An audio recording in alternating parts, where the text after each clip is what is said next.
This episode of the Lunch with Chris show is brought to you by my upcoming book, 30 Days to Limitless. You can find out more about it at limitless30.com.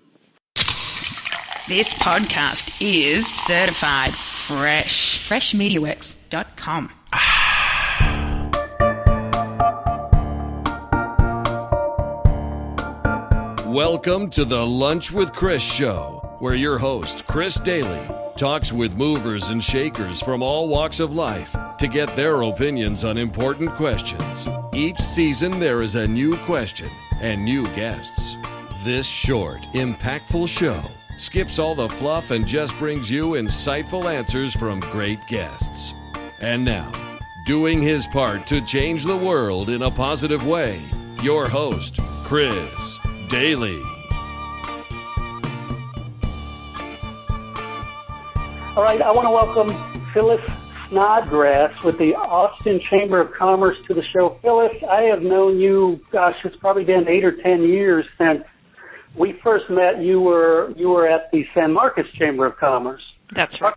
Talk about how you got where you're at now. Thanks, Chris. So I enjoyed my time at the San Marcos Chamber of Commerce, where we managed the chamber, the economic development program for the community, and the visitor and convention program for the community.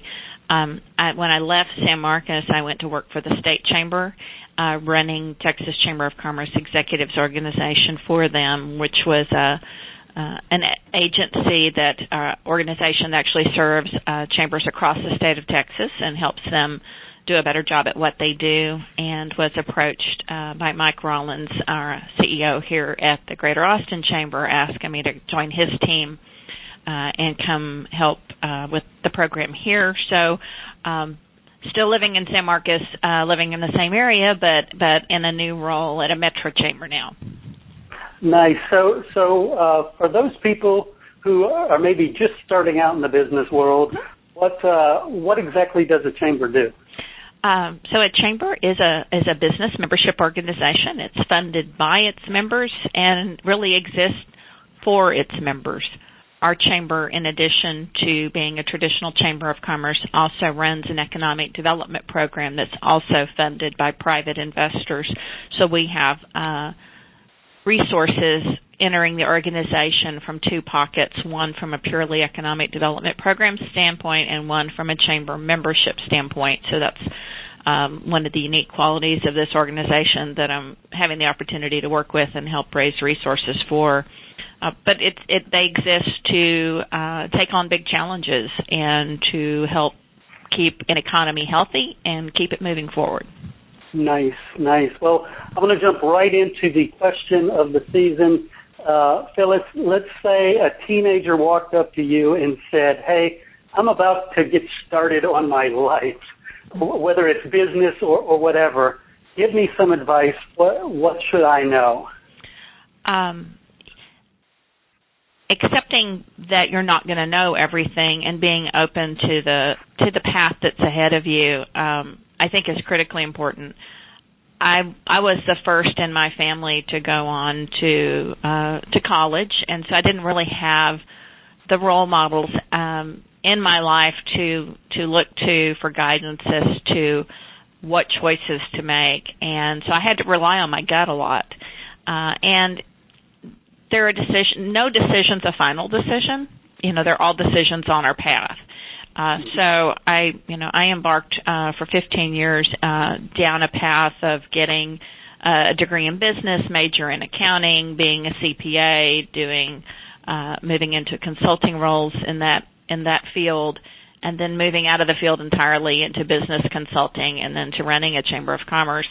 And it was at some point, my determination personally was that maybe getting a degree in accounting wasn't exactly what I had, where my life's mission was. At the time I didn't know, but there's nothing about the experience that I had doing that negatively impacted me. In fact, everything I learned and did during those years has helped me be better at what I do today. So I think that's just, a frame of reference that a lot of times students, new people in the workplace are so worried about getting that perfect first job and having that perfect career path, and I don't know if there is any such thing.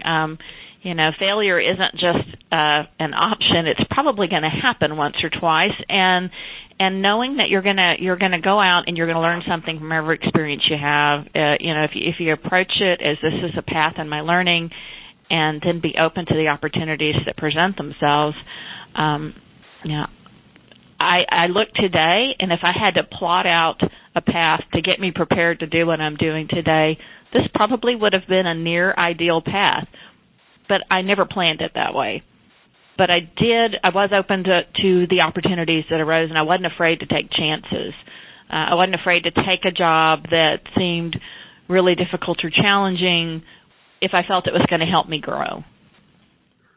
Very nice, very nice. Yeah, I'm with you. I too was the first in my family to go to college, and it was all about just get out there and see what the world's all about, and try hard, make your mistakes, make them fast, and learn from them, and keep growing. Just keep growing. That's right. Nice. Well, Phyllis, thank you so much for sitting down talking with me. Talk to me about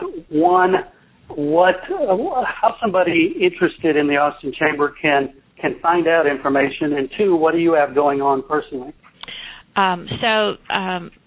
Obviously, as in every Chamber of Commerce, they have a great website, www.austinchamber.com.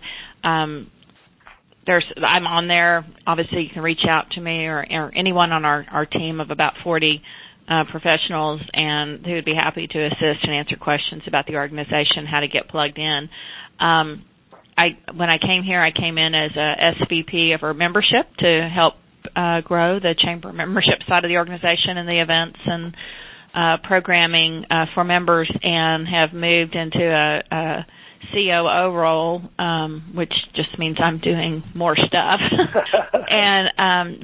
But now working more to align our organization internally with resource development from both our economic development and our chamber sides of the house, and try to make sure that feels a little bit more seamless and a little bit less siloed. So new challenge, but fun and exciting. And as long as I'm got a challenge ahead of me, it kind of makes the job exciting and worth getting into. And that's where we're at today. We're growing the organization. We're looking at new areas to focus our energies in this region. Space technology is something that we're looking into now and exploring and meeting with folks on. We've been building our international travel program in cooperation with the city and the airport and our business community that wants to fly internationally. We're working on workforce development and have a lot of work in the educational area to make sure that more of the children in this region are getting the education they need so they can fill the jobs that are in demand in this area. So there's a lot of policy work that we do. There's a lot of advocacy work that we do. And then there's just that hands-on helping businesses grow in the region and dealing with the issues that they just don't have time to deal with. So it's a fun place to be. We've got fantastic members, and the challenge for us sometimes is just getting them plugged in where they want to be plugged in, and that's what our team does work on. Nice. One other quick question that popped in mind. Austin is such a dynamic city. It has become like the go-to cool place in the world. What do you attribute that to? Well, Austin has always been cool. What we have tried to do is also ensure that it's business friendly, and the infrastructure investments and the decisions that are being made support a healthy economy and business climate. We truly believe that quality of life starts with a good job, and that families need to have job opportunities in the region that fit their skill levels or that challenge them so that they can be successful. And so, we work on both ends of the spectrum. We work on increasing educational attainment so they can more people in the region can take advantage of the jobs that are being generated in the region, but then we also work on job creation to get the right jobs here that help families build their futures for tomorrow, and just make sure that our economy and our climate is good for business growth so that we can withstand recessions. We're proud to say we were the last metro area into the last recession and the first one out, and we think it has a lot to do with the work we do in economic development.